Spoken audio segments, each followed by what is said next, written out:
Welcome to lovely special lucky. இன்றைக்கி நம்ம பால் powder recipe எப்படி பண்ணுன்னு பார்க்கலாம். இதான் அதோட இன்க்ரீடியன்ட்ஸ் நான் டிஸ்கிரிப்ஷன்லேயே கொடுத்துருப்பேன்.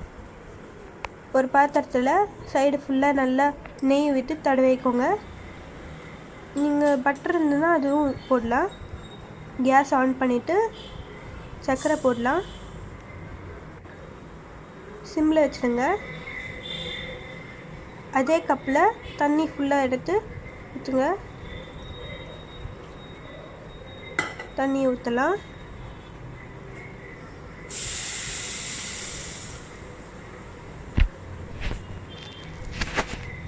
இதை இப்போ நம்ம கலரி விடலாங்க. சைடு அடுகெல்லாம் பிடிக்காமல் நல்லா கலரி விடுங்க. இப்போ ஹையில் வச்சுருங்க. ஹையில் வச்சு நல்லா கலரி விட்டுட்டே இருங்க. கொஞ்சம் கரைஞ்சோன்னு பட்டை அப்புறம் ஏலக்காய் போடுங்க. இது வந்து டேஸ்ட்டுக்கு தான் போடுறோம். டேஸ்ட்டு அப்புறம் ஸ்மெல்லு நல்லாயிருக்கும். இது ட்ரை பண்ணி பாருங்கள். இந்த டிஷ்ஷை பசங்க நல்லா விரும்பி சாப்பிடுவாங்க. இந்த மாதிரி குட்டி குட்டி பபிள்ஸ் வந்தோடனே நல்லா கலரி விட்டுட்டே இருங்க.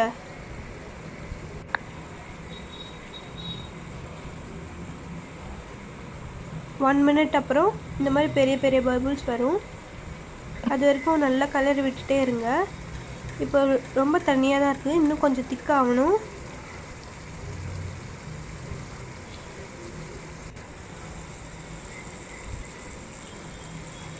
பாருங்கள், இன்னும் ஆகலை. அது இன்னும் கொஞ்சம் நேரம் திக்காகணுங்க. நல்லா திக்காகட்டும். அப்போ தான் டேஸ்ட் நல்லாயிருக்கும்.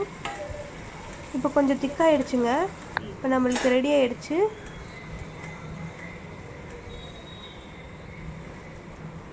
பாருங்கள், செமையாக ஒட்டுது. பாருங்கள், நம்மளுக்கு இப்போ ரெடி ஆகிடுச்சு.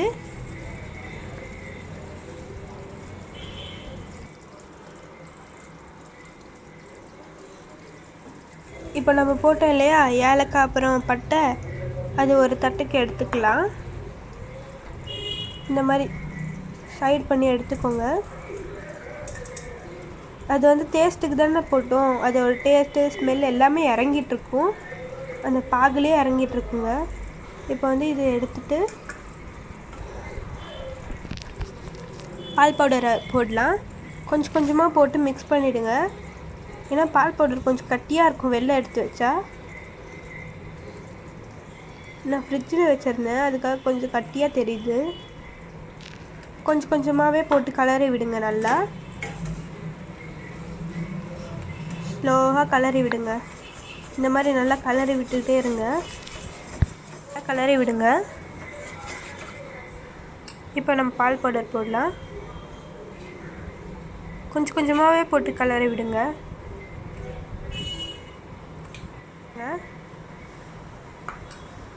கொஞ்சம் கொஞ்சமாக கலரி விடுங்க. நல்லா அடுக்கு பிடிக்காமல் பார்த்துக்கோங்க.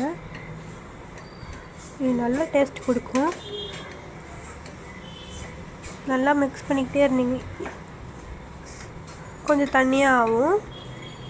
இந்த மாதிரி தண்ணியாக ஆனோடனே கொஞ்சம் நான் பால் பவுடர் போடுறேன். கொஞ்சம் கொஞ்சமாக போட்டு கலரி விடுங்க.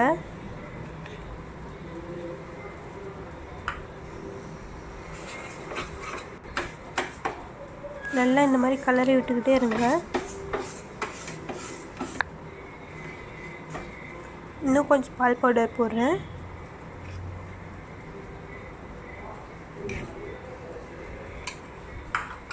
இப்போ திரும்பியும் கலரி விட்டுங்க.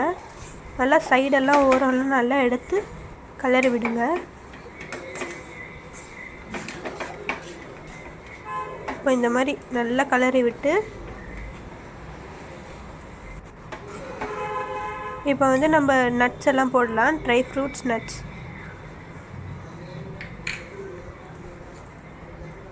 நான் truti கூட போடுறேங்க. அதுவும் நல்லா தான் இருக்கும். நட்ஸ் போடலாம். இது வந்து பாதாம், பிஸ்தா, முந்திரி எல்லாம் ஒன்றா கட் பண்ணி வச்சுருக்கேன். இப்போ இது எல்லாத்தையும் போட்டு நல்லா மிக்ஸ் பண்ணி விட்டுக்கலாம்.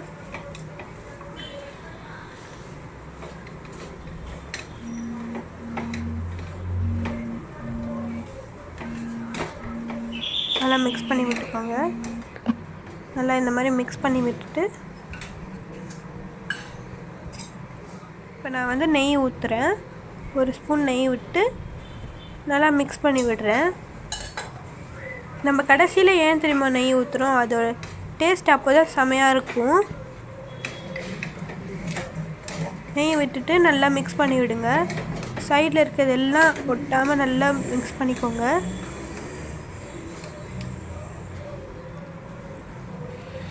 இந்த மாதிரி நல்லா மிக்ஸ் பண்ணிக்கோங்க.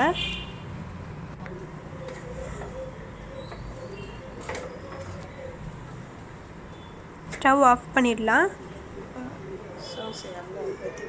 இப்போ வந்து அந்த நெய் பூசி வச்சுருக்கோம் இல்லையா, இந்த பவுலில் இது ஊற்றலாம்.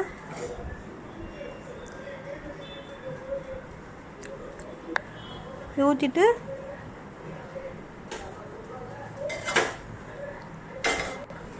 லெவல் பண்ணி விட்டுங்க. உள்ள பபிள்ஸ் எல்லாம் இருக்கும், அதெல்லாம் வெளில வந்தோடனே நம்ம வந்து டெக்கரேஷன் பண்ணலாம். டெக்கரேஷன் பண்ணுறேன். டெக்கரேஷன் பண்ணிவிட்டு 2 hours ஃப்ரிட்ஜில் வச்சுடுங்க, ஃப்ரீஸ் ஆகட்டும்.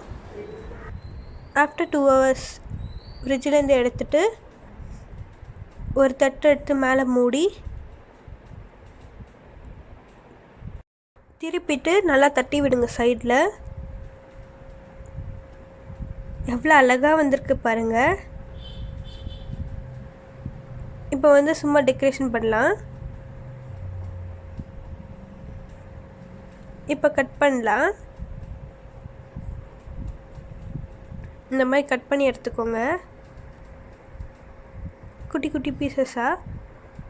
இப்போ வந்து சர்வ் பண்ணலாம். நம்மளோட ஸ்வீட் ரெடி.